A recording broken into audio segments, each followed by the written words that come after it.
nessa noite para dar um testemunho, até porque eu estou recebendo muitas mensagens, né, aí de pessoas que estão orando pela minha vida, pessoas que estão aí intensificando, né, suas orações, várias igrejas, várias religiões, né, que têm entrado em contato aí. Ontem, hoje recebi muitas mensagens e muita gente não sabe o que está acontecendo. E primeiro de tudo eu queria ler um versículo bíblico, né, muito conhecido da Bíblia. Eclesiastes 3 diz assim, ó: tudo tem o seu tempo determinado e há tempo para todo propósito debaixo do céu. Então, o que vem acontecendo? Quem me conhece aí está acompanhando, né? Um pouco antes do Natal aí, eu estava sentindo muito cansaço nas minhas pernas. Sempre chegava em casa e reclamava, né? Achava que era cansaço só por cansaço. E comecei a sentir algumas dores no peito. Algo não muito forte, mas meio incômodo assim, desconfortável. Porém, no dia 3 de janeiro, eu acabei passando mal. Procurei um médico e ele disse que era uma ansiedade. E eu até discordei dele, porque eu tenho ansiedade e o que eu estava sentindo não tinha nada a ver com ansiedade. 2 dias depois eu voltei no hospital e com uma leve dor na nuca. Aí fiz ali uma avaliação e até por uma amiga, como eu havia, né, uma colega de trabalho aí, eu havia comentado com ela o que eu estava sentindo e ela disse assim, ó, provavelmente você está com angina, né? Comentou que o pai dela havia tido o mesmo problema, poderia ser aí um provável infarto ou uma ameaça de infarto. E procurando o médico, né, de Porto Amazonas, o médico acabou confirmando, né, o que ela havia dito, que eu estava com uma angina e que era bom eu procurar um médico urgente, um cardiologista. E tinha que ser assim, exames rápidos. Ele falou, não brinque com a sua vida. No outro dia eu voltei, porque ele havia esquecido de me passar o encaminhamento. E ele acabou até, de certa forma, me chamando a atenção, assim, de uma forma ríspida, e eu agradeço por isso, porque ele falou assim, olha, Claudenir, eu não estou brincando, o seu caso pode ser grave, então, por favor, vá lá, faça os exames correndo, faça rápido, porque isso daí não se brinca, né? O que é mais importante nesse momento? É você ir para casa, né? Ou você ir trabalhar, ou a sua vida? Aí acabei comentando com a minha família, meus sobrinhos começaram aí a procurar clínicas, né, que a gente pudesse fazer os exames e que fosse tudo assim, de preferência no mesmo dia. E com a graça de Deus foi achada uma clínica no Água Verde, em Curitiba, e lá foi constatado que eu estava com uma lesão, algumas lesões no meu coração. E o médico, até pela atitude do médico, foi assim algo que eu percebi que não era pouca coisa. E ele acabou mandando uma carta para um determinado hospital. E quando eu cheguei nesse hospital, isso tudo no mesmo dia, porque ele falou, você tem que ir rápido, porque não é uma coisa muito simples. Chegando no hospital eu não fui aceito, porque o hospital entendeu que se eu estava pagando a consulta, eu teria condições de pagar uma possível cirurgia. Voltamos, ficamos no UPA do Sítio Cercado por aproximadamente 10 horas, onde eu fui atendido e foi constatado que eu não tinha nada, não tinha infarto. Liguei para esse médico que havia me atendido, particular, e ele falou assim para mim, Claudemir, você realmente não está infartado, só que eu mandei você para lá para prevenir o infarto. Então veja aí como que você pode proceder, procure a sua cidade, procure o hospital, né? Procure os responsáveis pela saúde, porque tem que ser rápido. E de pronto a gente eu procurei o prefeito da cidade. O prefeito prontamente foi solidário a isso, procurando a responsável por conseguir internações. Foi algo assim, tudo muito rápido. E eu fui encaminhado para o mesmo hospital que o doutor lá da parte que foi pago, né, conseguiram me encaminhar exatamente para o mesmo hospital. E chegando lá, eles falaram assim, ó, nós vamos fazer uma bateria de exames para ver o seu estado. Só que já no que foi feito o eletro, eles me levaram direto para a enfermaria, já colocaram soro, colocaram o que tinha que fazer. Eu sei que no prazo de 1h30 eu estava numa mesa de cirurgia, fazendo o cateterismo e acabou tendo de ser feito uma angioplastia, porque os médicos alegaram que não sabem como que eu cheguei vivo naquele lugar, porque eu estava com 2% só de chance, né? Eu estava com uma das veias do meu coração 98% totalmente tampado, totalmente ali já entupido, né? E foi aí que foi feito esse procedimento. E no que eu saí, né? Eles foram estudando o meu caso, saí dali da enfermaria, fui para o CTI, fiquei lá aproximadamente 24 horas no CTI. E então os médicos vieram conversar comigo e me explicaram a situação, que era algo grave, que não era brincadeira, que eu teria que me cuidar muito, mas que eles possivelmente teriam que fazer uma nova angioplastia, porque eu tinha outras lesões em outras veias do coração. Fiquei tranquilo, porque a gente entrega na mão de Deus, a gente coloca Deus à frente de tudo, acima de tudo, e Deus ali sempre a gente estava, né, eu estava colocando Deus desde o início. Eu falei para ele, segura minha mão, sabe? Eu confio nas tuas promessas, Senhor. O Senhor nunca voltou atrás daquilo que o Senhor falou para minha vida, então eu sei que o Senhor está no controle de tudo. E quando foi dali a pouco, só um minutinho.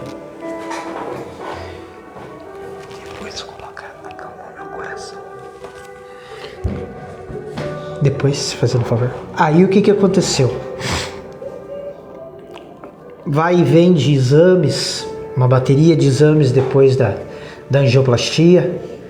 Eu acabei pegando o prontuário que eles deixaram na minha cama. Acabei vendo que, além daqueles 98%, eu estou com mais uma veia com 90% fechada e mais 2 veias com 70% fechada. E foi aí então que o médico passou, depois que eu já tinha visto a situação, o médico acabou passando e falou para mim assim, olha, Claudenir, nós estamos estudando a possibilidade de você não pegar alta. Aliás, você não vai pegar alta, hoje é domingo, e nós vamos deixar você internado essa semana, e provavelmente lá por quarta ou quinta-feira nós iremos fazer em você uma ponte de safena, certo? Fazer uma ponte de safena, porque é o único jeito que a gente pode te ajudar, porque fazer só a correção dessas veias vai judiar muito de você, né? Vem, faz um procedimento, passa por tudo isso de novo, depois você vai ter que vir, serão 4, né? 4 angioplastia, digamos.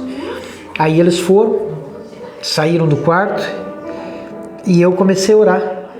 Comecei a pedir ao Senhor que entrasse com providência. Eu confesso a vocês que o meu medo não era morrer, sabe? Eu creio muito naquilo que Deus prometeu para a minha vida, naquilo que Deus fala a meu respeito, aquilo que Ele tem para fazer na minha vida. Então, eu só glorificava a Deus, eu só agradecia. Só que as horas foram passando e eu fui me preocupando com outras situações. Por eu ser uma pessoa muito agitada, né? Eu sou um cara muito agitado, gosto de estar o tempo todo, né? E daí eu pensei assim, poxa, né? E como eu respiro só mais pela boca por causa do problema que eu tenho, né? No nariz, eu fiquei com medo que houvesse uma possível intubação, de eu acordar e acabar arrancando todas as coisas. Então eu comecei a orar ao Senhor, pedir para que Deus entrasse com providência. E quando foi à noite, aconteceu algo. Eu pedi para uma enfermeira para que eu fosse orar num cantinho, que eu não estava conseguindo orar no quarto, tinha muita gente e eu precisava de um lugar só eu e Deus. Então eu fui para um cantinho e fui sincero com Deus. Falei, olha, Senhor, eu não nasci cortado. Eu não nasci com nenhuma abertura no meu corpo. E eu quero te fazer um pedido especial. Mas lógico, se for da tua vontade, Senhor. Esse problema está aqui no meu peito. Ele não é meu, ele não me pertence. Foi inconsequência minha? Foi. Foi falta de cuidados meu? Foi. Porque tudo na vida tem uma consequência. Todo exagero na nossa vida tem uma consequência. Então é culpa minha. Só que eu não aceito. Eu rejeito o que está aqui. Esse problema, essa enfermidade. Acho que o primeiro passo da nossa fé é esse. É você rejeitar as suas enfermidades. Então ali, naquele cantinho, naquela salinha de espera, eu dizia para ele, eu não quero ser cortado. Só que, Senhor, todavia não seja feita a minha vontade, mas a tua vontade. Porque eu sempre digo assim, escolhido não tem escolha. Entendeu? Uma vez que você entrega a sua vida a Jesus, e quando eu falo entregar a sua vida a Jesus, eu não estou falando de placa de igreja. Eu estou falando de você entregar a tua vida nas mãos do teu Criador. Assim, quando você entrega a tua vida nas mãos dele, você não se governa mais, você não se manda mais. Quem manda é ele na sua vida. Então eu disse para ele, ó Senhor, né, fui sincero, falei que não aceitava, que eu não queria, mas que se ele achasse que isso era melhor para mim, então que eu fosse para a mesa de cirurgia, né? Ou pelo menos que ele desse um tempo, porque eu nunca havia ficado longe dos meus filhos e já fazia 4 dias que eu estava longe dos meus filhos e tudo que eu chegava assim de tanta saudade que eu estava dos meus meninos, eu sentia o abraço dos meus filhos, eu sentia o abraço deles a todo momento e aquilo começou a me judiar. Aí eu falei, eu só quero então ir para casa, dar um abraço nos meus meninos. Daí o Senhor faz o que o Senhor quiser. Talvez você possa pensar assim, poxa, você estava com medo de morrer, por isso que você não quis fazer. Não tenho medo não. Não tenho medo porque eu sei que o projeto de Deus não termina aqui. Eu creio. Eu, Claudemir. Eu creio naquilo que Deus mostra para mim, naquilo que Deus faz na minha vida. E se fosse para mim morrer, o próprio médico disse que ele não entendia como que eu havia chegado vivo naquele hospital, no estado que eu estava. E eu achava que não era para tanto, mas era. Então, eu falei para ele, orei, eu lembro que eu orei à meia-noite, aí às 3 da manhã eu estava lá de novo, no mesmo lugar, fazendo o mesmo pedido, nesse ato contínuo. Eu não orava só por mim, só pela minha vida, mas eu orava pela vida de todos que estavam ali internados em todo aquele hospital. É um grande hospital, excelente hospital. Orava por funcionários, orava por desde ali do zelador até o mais alto dos médicos. orava por todos, orei pela minha família. Foi um tempo de comunhão com Deus. Eu não vi aquele momento como um momento de tragédia, como um momento de tribulação. Eu vi um momento de restauração, não só para mim, mas para todas aquelas pessoas que estavam ali. Aqueles 4 dias foram momentos em que, e agora eu digo para você uma coisa, nós reclamamos demais da nossa vida. Ali eu vi muitas pessoas lutando pela vida, e o que mais me chamou a atenção, e eu acho que o que mais mexeu comigo, foi ver, escutar pessoas indo embora, chamando por seus filhos na madrugada, e os filhos não estarem, não poderem estar ali, não porque não queriam, porque não podiam estar ali, sabe? Isso mexeu muito comigo, sabe? Então eu orei por todos, eu pude falar do amor de Jesus para muitas pessoas ali dentro, compartilhar experiências espirituais, né? Porque a fé, né? Ela é uma coisa que não se explica, ela é uma coisa que você vive. Ou eu creio ou eu não creio, entende? Então lá às 3 da manhã eu estava lá de novo orando e fiz os mesmos pedidos, orei a mesma oração, agradeci. Muitas lágrimas eu derramei, mas não era lágrima de dor, lágrima de tristeza, era lágrima de gratidão, porque eu vi a mão do Senhor na minha vida. Eu vi o cuidado de Jesus em apenas, não deu uma semana de correria, para que tudo se encaixasse, tudo se encaminhasse até ali, até o ato do procedimento, da cirurgia. Tanto que no meu laudo está escrito cirurgia concluída com sucesso, né, para a primeira veia.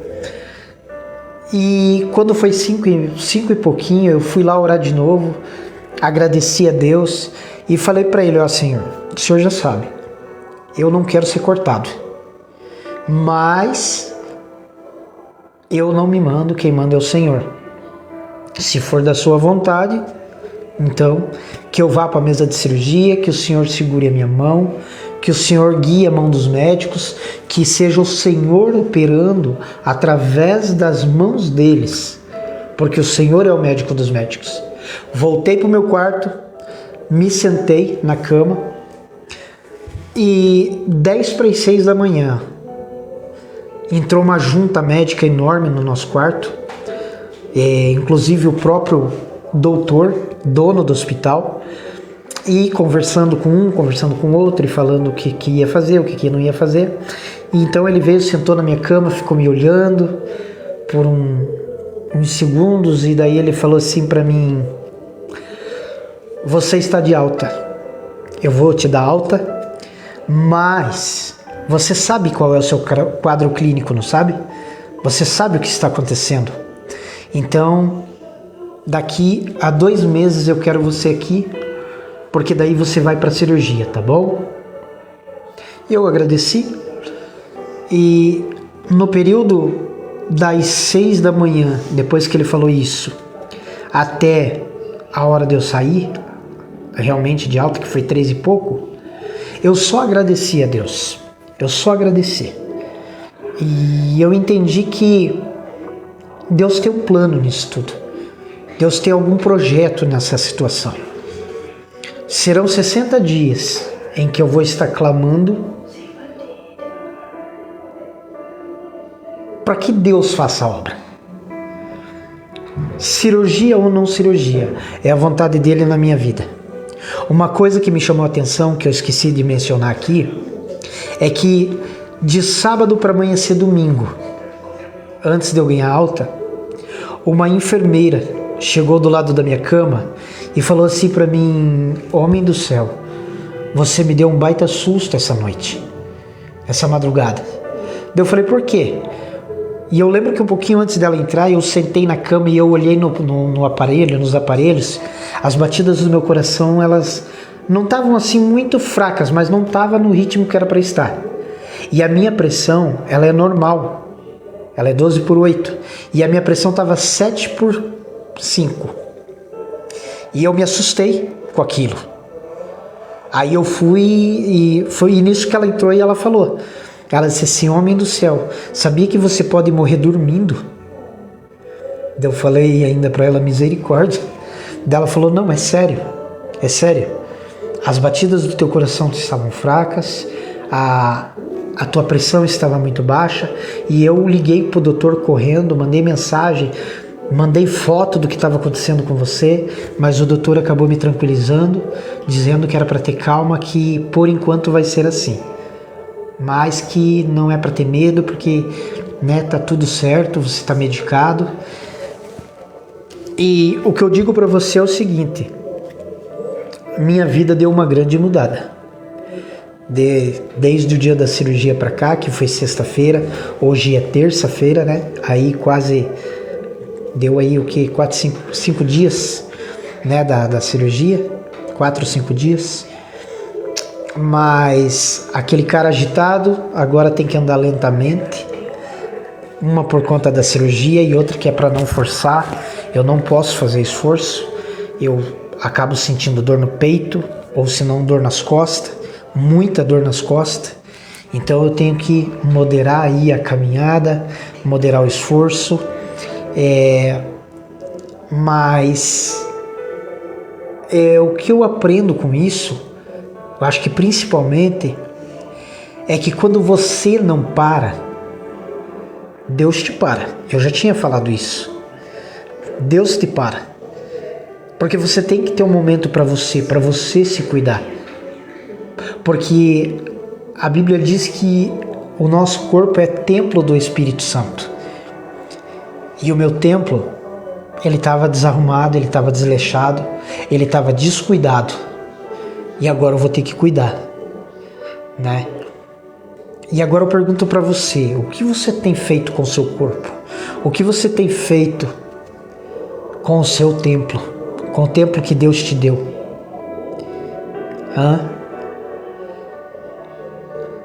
Se você tem sentido aí algumas dores diferentes no seu corpo, vá procurar, não custa. Não deixe chegar ao ponto que você precise ir parar numa sala de cirurgia, que você precise, que Deus o livre aí, perder a sua vida por descuido, por desleixo da sua parte. Eu tive que aprender. E lá no hospital, eu achei interessante que no domingo eu acordei com um louvor na cabeça. E eu vou colocar aqui para você ver como Deus é maravilhoso. E eu cantava esse louvor o dia inteiro, para você ver como Jesus cuida da sua vida. Jesus cuida. Sabe? A gente tem que valorizar a vida, independente de qualquer coisa. A vida é uma só. Meu irmão, minha irmã, a vida é uma só. Não quero interromper o teu silêncio, ó Pai, mas é chorando que eu encontro paz. Eu cantava ela o dia inteiro. Cantei ela o dia inteiro. Quero apagar a chama da minha adoração. Eu acho que está na hora da gente repensar no que é prioridade para as nossas vidas. Nós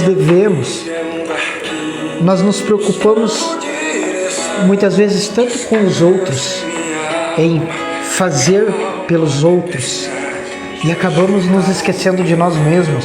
Às vezes nós nos achamos tão imbatíveis, mas nós não somos imbatíveis.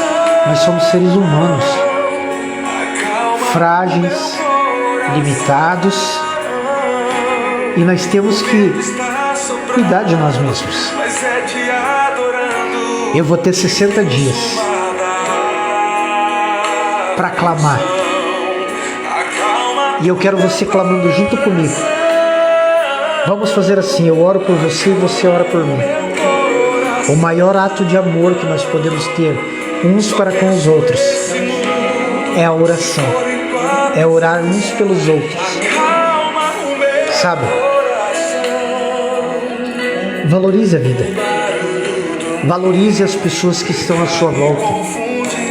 Eu estou sendo muito grato, de verdade, Eu tenho recebido muitas mensagens, muita gente perguntando, por isso que eu estou fazendo esse vídeo, por isso que eu estou fazendo essa live, para dizer para você que talvez esteja aí se perguntando o que está acontecendo, está aí. Eu passei mal, estou com problema no coração, culpa minha, desleixo meu. Mas Deus, Ele é tão amoroso, Jesus, Ele é tão carinhoso, que a minha mão estava segura, a minha vida estava segura nas mãos dele. Foi só um toque. Ei, vai lá, se cuida, porque talvez você não tenha tempo de se cuidar amanhã. Eu te amo e eu tenho cuidado de você. E eu vou te falar outra coisa. Quando vier uma batalha na sua vida, quando vier uma luta, não fique questionando. Perca esse costume de ficar questionando, achando que Jesus não te ama, achando que Jesus é carrasco, achando que Jesus não me ama, Jesus me abandonou, Jesus me largou. Pare com isso. Se Jesus não te amasse, Ele não te dava prova para mostrar o amor dele para você. Se Ele não te amasse, Ele não cuidava da sua vida. Se Ele não te amasse, Ele não te dava livramento. Ele nos dá prova, muitas vezes, para testar a nossa fé. A nossa fé.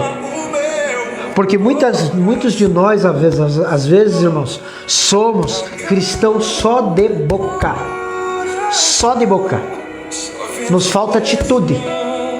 Onde tem andado as nossas atitudes como cristão? Eu falo de Jesus, eu amo a Jesus, mas é a nossa atitude. O descuido que nós temos entre nós mesmos. Me fala. Jesus tem cuidado da sua vida, Jesus tem cuidado da sua família, Jesus tem dado livramento para você. Aí vem uma prova ali e você já... Jesus me abandonou, Jesus me largou, Jesus não me ama mais, eu vou sair da igreja. O irmão te olha do meio de atravessado, não é porque o irmão não gosta de você, às vezes o irmão está com um problema maior que o seu. Maior que o seu. Não, mas daí você tem que ficar de mimimi. Você tem que ficar de nhenhenhen. Muita gente fala assim, eu não vou na igreja por causa disso, eu não vou na igreja por causa daquilo. Não vai na igreja porque não quer. Simples assim. Entendeu? A igreja é um lugar de comunhão. Não quer estar enfiado dentro da igreja? Amém. Deus te abençoe. Só que você precisa ir à igreja. Você precisa ter comunhão com o teu próximo. A minha mãe era uma pessoa que ela quase não tinha estudo, mas ela era de uma sabedoria imensa. Ela dizia assim, as pessoas dizem que não precisam de ninguém, mas nós vivemos em comunidade, todo mundo precisa de todo mundo. Não importa aí a sua condição financeira, o seu status, se você é rico ou é pobre, não importa nada disso. Porque o seu orgulho não vai te valer de nada. Porque no dia em que você morrer, olha bem para o que eu estou falando, o dia que você morrer, a roupa que você vestir não é você que vai escolher, não é você que vai vestir, é os outros que vão te vestir. O teu caixão, você não vai poder carregar sozinho, você vai precisar de pessoas para te carregarem. Você vai precisar de uma pessoa para fechar o seu túmulo. Então como que você não precisa de ninguém? Todos nós, meus irmãos, precisamos uns dos outros. Todos nós.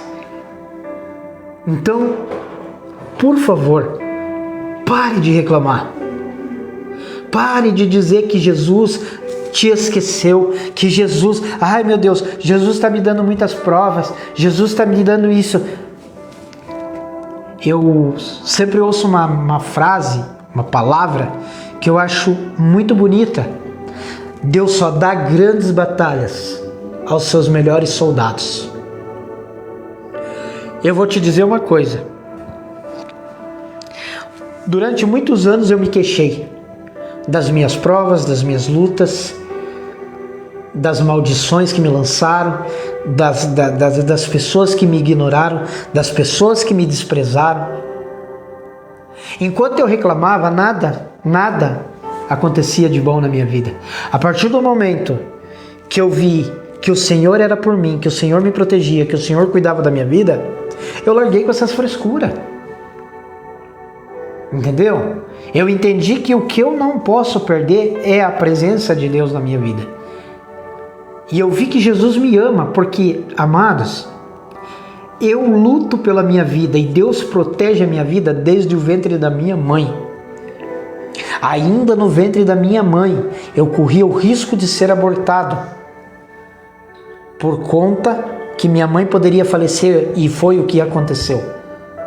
Ela acabou falecendo e eu ficando. Entende? De lá para cá, o inimigo, ou sei lá o que, vem lutando contra a minha vida. Ano após ano, década após década. Porque a intenção do inimigo é frustrar os planos de Deus. Então, se nós dermos brechas para que isso aconteça, vai acontecer. Deus não quer, o Senhor não quer. Há um louvor aí que diz assim: não morrerei enquanto a promessa não se cumprir. Quem tem promessa de Deus não morre não. Ei, não cai nesse jogo não. Promessa de Deus não morre, desde que você esteja condicionado à obediência em Deus. Você tem que estar na obediência. Se você sair da presença de Deus, pintar e bordar, fazer o que quer e o que deixa de querer, você não vai viver a promessa. Não vai. Pare. Se alguém está te iludindo com isso daí, pode largar a mão. Ah, eu posso entrar no céu fazendo tudo errado. Posso ali estar me prostituindo, bebendo, fumando. A Bíblia diz, tem muitas pessoas que dizem assim, amados, a Bíblia não diz que é pecado beber. Realmente, diz lá que você não pode se embriagar, não pode fazer vergonha. Só que, amado, se fosse para mim viver nessa vida, eu tinha ficado lá, não tinha aceitado a Jesus. Entendeu? Porque eu já vim do mundo de alcoolismo, eu já tinha problema. Então quem tem que ter a consciência de que não pode fazer sou eu. Eu tenho essa consciência. Eu, por exemplo, era um dependente químico na bebida. Entendeu? Então eu sei que eu não posso tomar o primeiro gole. Para que eu vou lá? Outra coisa, o mundo lá fora tem preguiça de ler a Bíblia. Porém, a tua vida é a Bíblia que o mundo lê. Por que muitas pessoas hoje não querem ser cristão? E quando eu digo cristão, eu falo num todo. É por causa dos maus exemplos que a gente vê. E a gente não pode reclamar. Porque às vezes nós, cristãos, é que damos mau exemplo. Eu vou lá e posto uma foto que para mim talvez seja algo normal. Tô lá com um copo de cerveja. Aí quem não é cristão olha lá e fala assim, ó lá o tipo do irmãozinho. Ó o tipo do irmãozinho, tá bebendo. Ou eu posto foto numa balada, ou um vídeo numa balada. Ó lá o irmãozinho. Olha o que o irmãozinho tá fazendo. Ah, se for para ser crente desse jeito, eu não quero ser crente. Sabe por quê, irmãos? Porque o mundo lá fora, pro mundo lá fora, cristão é santo. E o único santo que existiu sobre a terra foi Jesus. E ainda assim o crucificaram. Entendeu? Crucificaram ele. Agora, imagine eu e você. Que nem dizia uma ex-patroa minha da congregação cristã. Imagine nós, comedor de feijão. Feijão e arroz. Cristão tem que ser exemplo. Se for para você fazer algo errado, tudo que nós fazemos de errado, irmãos, ainda que por inocência que eu digo, né? Postar aí uma foto com cerveja, com sei lá o que, seja lá o que for, você tem que estar preparado para as críticas, porque você lá fora é tido como exemplo. E agora, será que as pessoas olham para mim e para você? E isso eu falo diretamente para nós cristãos. Será que as pessoas olham para nós como olhavam para Elias, para Eliseu? Lá vai um homem de Deus, lá vai uma mulher de Deus. Ou será que eles olham para nós e falam assim, misericórdia, lá vai o crente do... Então, meus irmãos, acho que é hora da gente rever os nossos conceitos, né? Servir a Deus com alegria, servir a Deus com temor, sabe? Enfrentar as nossas batalhas, as nossas lutas. Muitas delas somos nós mesmos que atraímos para as nossas vidas. Entendeu? Esse probleminha aqui, ó, talvez fui eu, talvez não, fui eu que atraí. Agora eu tenho um preço a pagar. O meu pastor, ele é muito sábio, sabe? E ele disse uma coisa que marcou, e eu sempre uso essa palavra dele. Ainda bem que Deus não nos trata segundo o nosso merecimento, mas sim segundo as suas misericórdias. Já pensou se Jesus tratasse eu e você como a gente trata ele? Porque muitas vezes, meus irmãos, nós tratamos Jesus como garçom. É só vem, me dá, eu quero. Senhor, me faça, eu quero. Vem, traz, venha. A hora que ele faz, você pega e manda ele embora. Aí tá tudo bem, tá tudo, né, tudo excelente. Entendeu? Eu acho que tá na hora da gente parar com isso.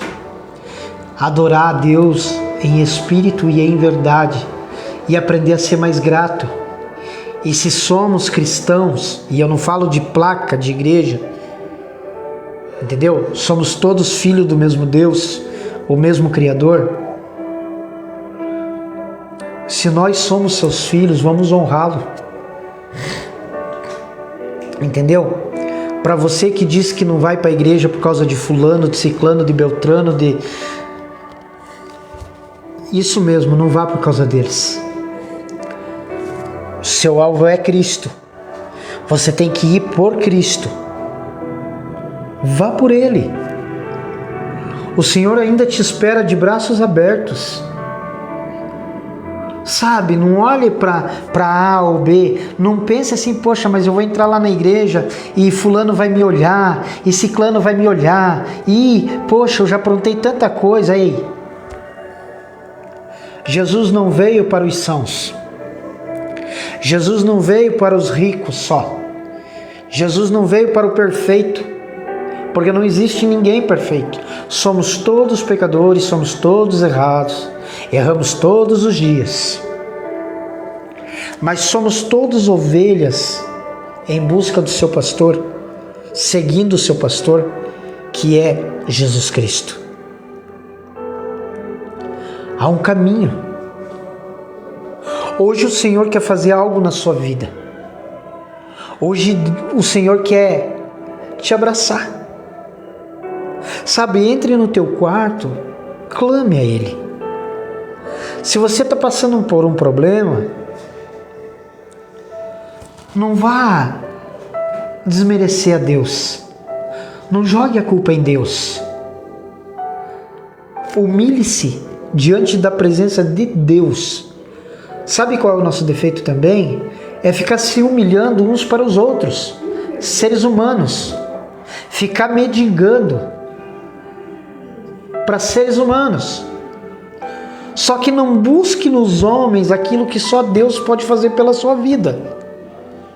Tem coisa que é só você e Deus. É só você e Deus que sabe. Há quantas noites você tem molhado o travesseiro? As suas lágrimas têm molhado o teu travesseiro? Entrega nas mãos do Senhor. Coloca nas mãos dele. Entendeu? Deus me deu muitos livramentos. Olha só, eu entrei esse 1º de janeiro, dia 31 para o dia 1º, a única coisa que eu pedi ao Senhor foi saúde. E 3 dias depois eu estava no hospital, já correndo com tudo isso. Né? Menos de 20 dias do começo do ano, eu passei por uma cirurgia. Mas em momento algum eu reclamei. Em momento algum eu culpei a Deus. Eu só agradeci. Naquela noite em que eu orei pedindo para não fazer a cirurgia, eu chorei e chorei muito, mas chorei de gratidão pelo cuidado de Deus na minha vida. Eu sempre falo para Ele, se o Senhor me deu isso, o Senhor sabe o porquê. Entendeu? O Senhor sabe o porquê. Eu talvez não entenda agora, mas o Senhor sabe. Então eu vou agradecer. Eu vou ser sempre grato. Para você que se desviou do caminho, para você que saiu da presença de Deus por A ou B e acha que não é digno de voltar, volte. Por favor, volte. Jesus está te esperando. Se você não quer ir naquele lugar, vá em outro. Mas não vá por pessoas, vá por Jesus. Amém? Eu agradeço as orações de todos. Eu quero que você... É tempo de você se libertar. Por isso que eu li essa passagem. Há tempo para todo propósito. É tempo de você se libertar de você mesmo, das amarras que talvez você mesmo tenha colocado na sua vida. Volte de braços... Jesus está te esperando de braços abertos. Entendeu? E volte por Cristo, não por pessoas. E tenho certeza que vai ter pessoas lá que também estarão te esperando de braços abertos. Amém? Deus abençoe.